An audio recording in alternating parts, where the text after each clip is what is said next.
Ego and Archetype, Part 13. So we finished that nice parable. I've been really looking forward to the psychoanalysis from Edinger, which he will go through now. So we're on page 121, still not even halfway through. We're approaching halfway. Oh man.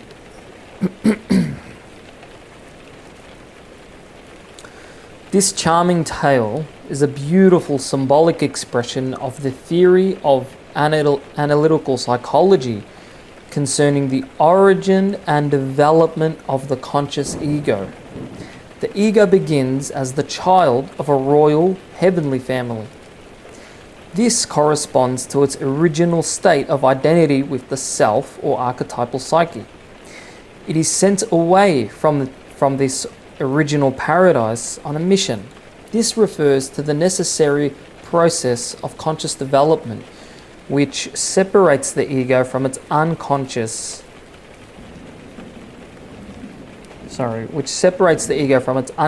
matrix. When it reaches the foreign country, it forgets its mission and falls asleep. The situation corresponds to ego self-alienation and the state of meaninglessness. The letter from his parents awakens the sleeper and reminds him of his mission. Meaning has returned to his life. The connecting link between the ego and its suprapersonal origins has been re-established. I would equate this happening with the awakening of symbolic awareness. There is a particularly interesting parallel between the story and the dream of the priest rabbi. In the dream, after listening to the words of the wise old man, the dreamer remarks, "As he talked, he put me back in touch with something I had known a long time ago, before I was born." Similarly, in the hymn of the pearl, after the hero reads the letter, he says, "Just as was written in my heart were the words of my letter." In each case, the individual is recalled to something he once knew but had forgotten, his original nature. In the hymn of the pearl, the awakening is brought about through the agency of a letter. The protean nature of this letter suggests that it is a true symbol whose full meaning cannot be encompassed by a single specific image. It is a letter, but it is also an eagle. In addition, it is a voice that becomes holy speech. When it was time to make the return trip, the letter underwent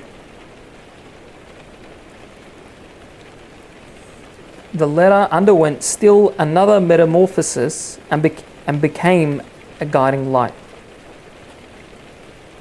Whenever we encounter in dreams an image which undergoes such numerous transformations, we can be sure we are dealing with a particularly potent and dynamic symbol.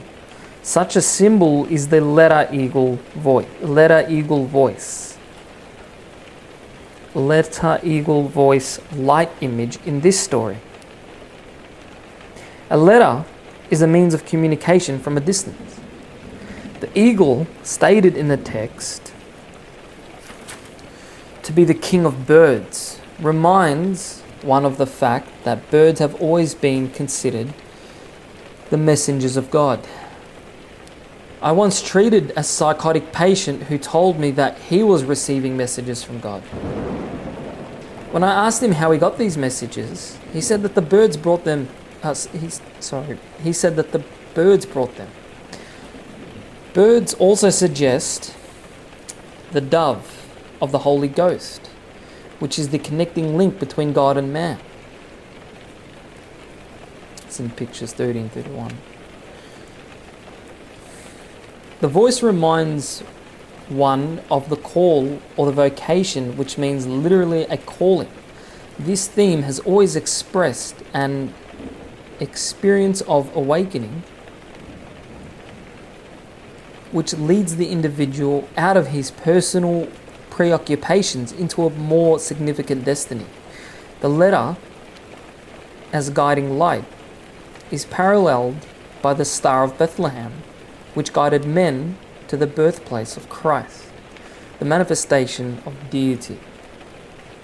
All of these amplifications go to show that the letter in its various aspects symbolizes the ego-self axis, the line of communication between ego and archetypal psyche. Consciousness of this axis has an awakening, transforming effect on the personality. A new dimension of meaning is discovered which conveys value to subjectivity. Another example, let's try and understand what he's saying. A new dimension of meaning is discovered which conveys value to subjectivity. Another example of the archetypal theme of the prenatal origin of the soul is found in Woodworth's Ode, Intimations of Immortality, quoted at greater length. Our birth is but a sleep and a forgetting. The soul that rises with us, our life's star, hath had elsewhere its setting, and cometh from afar, not in entire forgetfulness, and not in utter nakedness, but trailing clouds of glory do we come from God, who is our home. Heaven lies about us in our infancy. Shades of the prison house begin to close upon the growing boy. But he beholds the light, and whence it flows, he sees it in his joy. The youth who daily farther from the east must travel still is nature's priest, and by the vision splendid is on his way attended. At length the man perceives it die away and fade into the light of common day. End of quote. At this point, Woodworth's hero reaches Egypt, forgets his mission, and falls asleep. He never does receive a definite letter of awakening, but he has premonitions of one.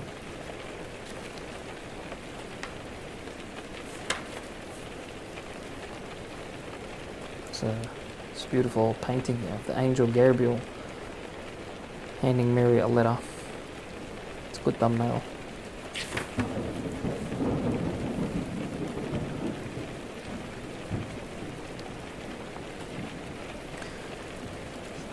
Back to the quote.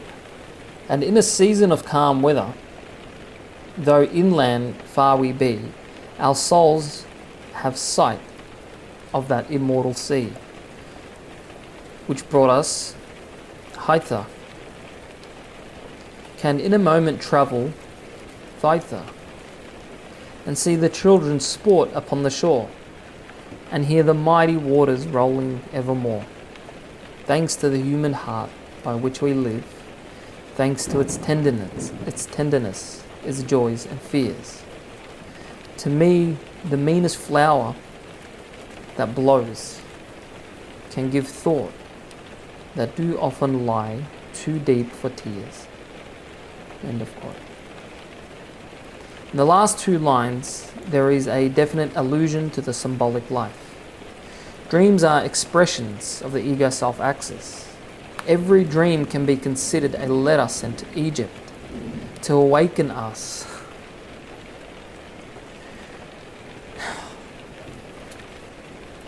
We may not be able to read the letter, but at least we should open it and make the effort. I know of a man who had no use for analysis and dream interpretation. He had studied his own dreams and reached the definite conclusion that dreams have no meaning whatever. No meaning whatever. They are caused only by one's physical sensations while in bed. Having one's feet tangled in the covers, lying on one's arm, that sort of thing. It is interesting to note what kind of dreams a man with such a conscious attitude had. He had several frequently reoccurring nightmares. He dreamt he was in a quagmire. Up to his knees, sinking deeper and deeper, unable to move. At other times he dreamt that he was blind, and sometimes that he was a crippled paralytic.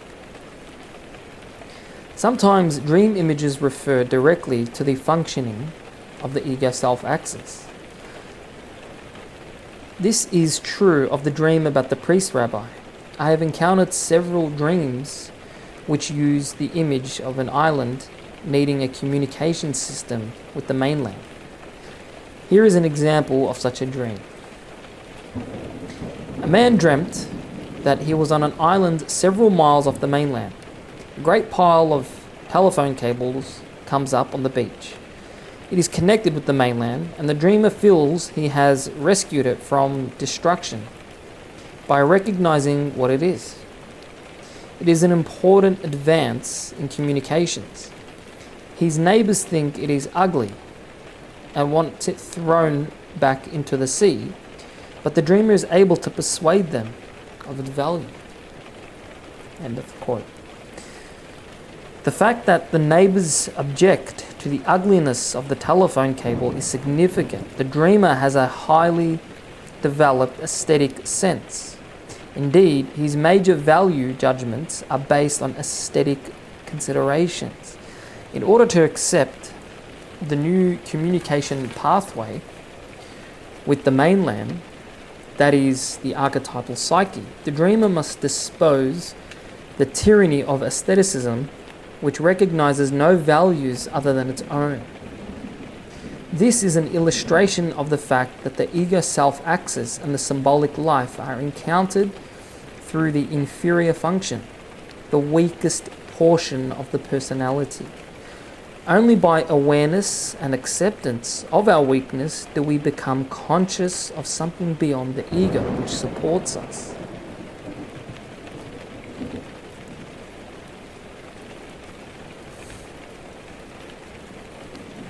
This is, a whole multiple generations before social media. This was written probably 30 years before social media. This was pre-internet.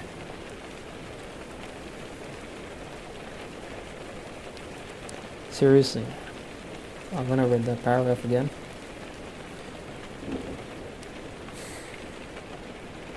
The dreamer must dispose the tyranny of aestheticism which recognizes no values other than its own. This is an illustration of the fact that the ego self-axis and the symbolic life are encountered through the inferior function, the weakest portion of the personality. Only by awareness and acceptance of our weakness do we become conscious of something beyond the ego which supports us. Here is another dream, which is a beautiful example of the ego self-axis and the numinous impact it can have. The patient had this dream about 1 year prior to beginning analysis, during a long and arduous, during a time of considerable distress. Although his psychotherapy was long and arduous, this dream portended eventual success.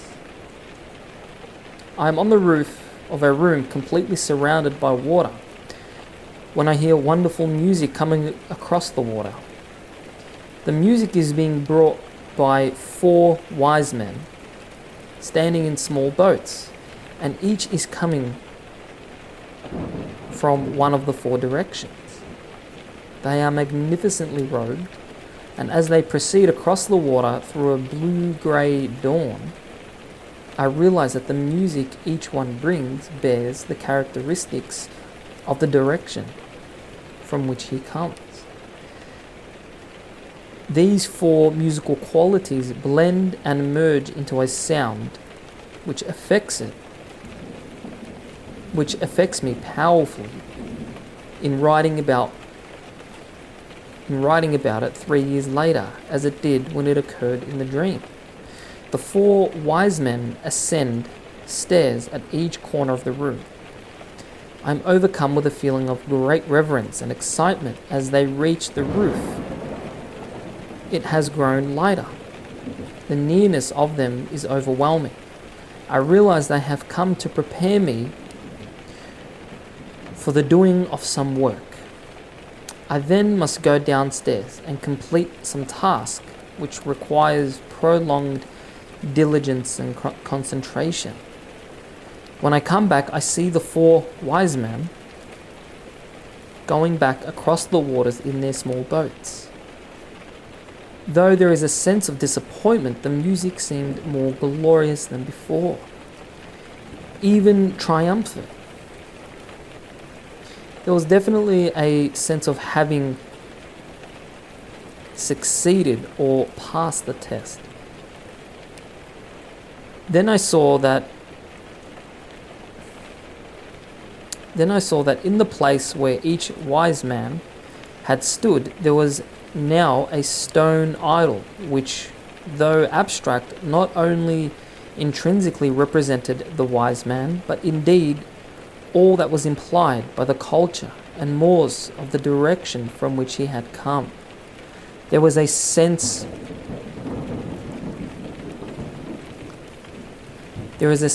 being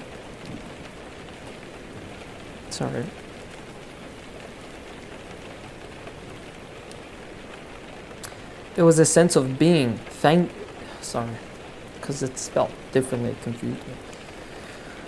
There was a sense of being thankful that I would be able to prove that they had been there.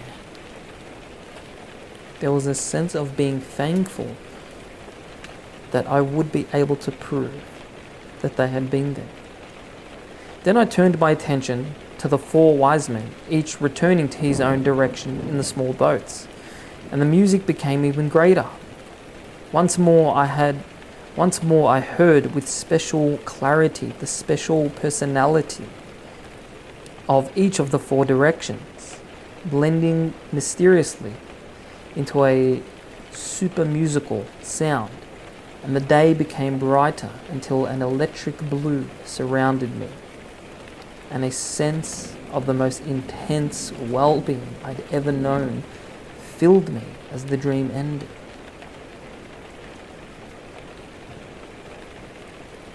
Electric blue surrounded me.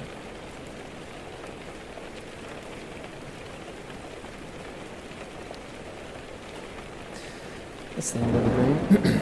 I do not want to discuss this dream in its personal aspects, but only I can already tell how excited Edinger is. I do not want to discuss this dream in its personal aspects, but only to the extent that it illustrates the function of the ego self-axis. The drama of the dream takes place on the roof of a room, which is a kind of platform raised above the water, with steps at each of its four corners. This reminds me of the early Egyptian concept of the god Atum. He was represented as the world mound. He was represented as the world mound rising out of the primeval ocean. According to Clark, this primordial mound symbol was soon formalized into an eminence with sloping or battered sides, or a platform surrounded by steps on each side. It is probably what the step pyramids represent. Another analogy is the Babylonian ziggurat, likewise a holy mound with steps on four sides leading to a platform on top which housed the shrine of Marduk. The top of the holy mound was thought of as the navel of the world, the point where divine creative force is manifested and the place of meeting between God and man. The same ideas were associated with the pyramids of the Mayas. The Mayan pyramids.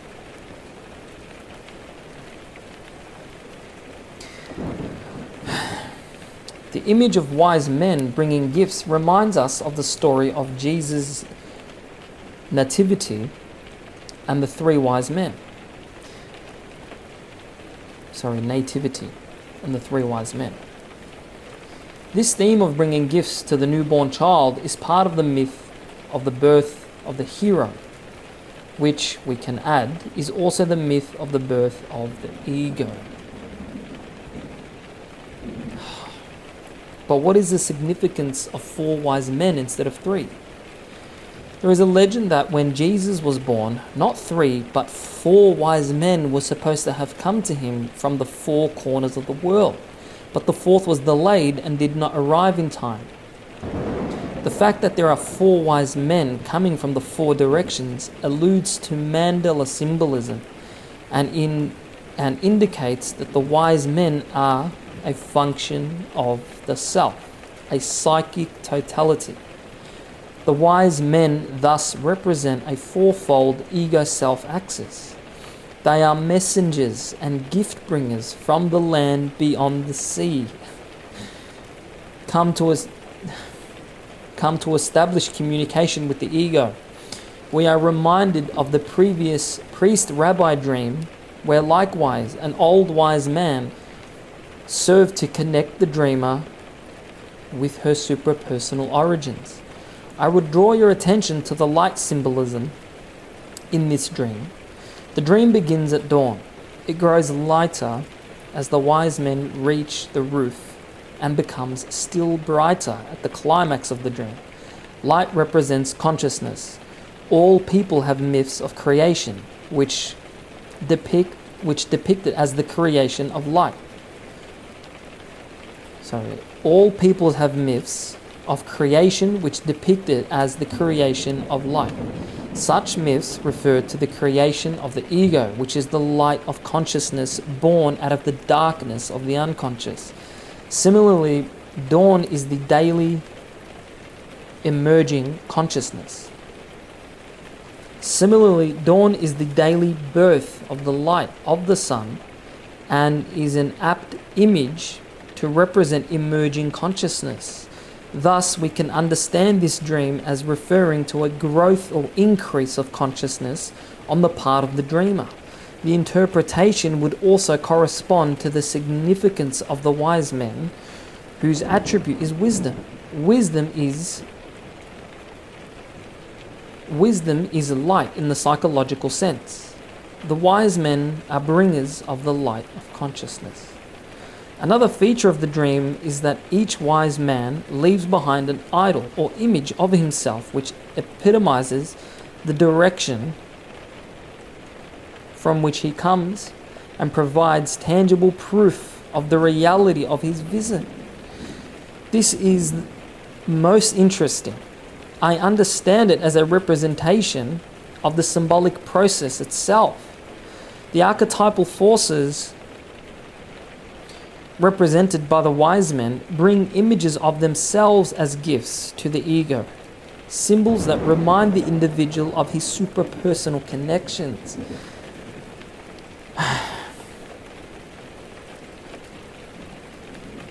These images would correspond in their function to the letter,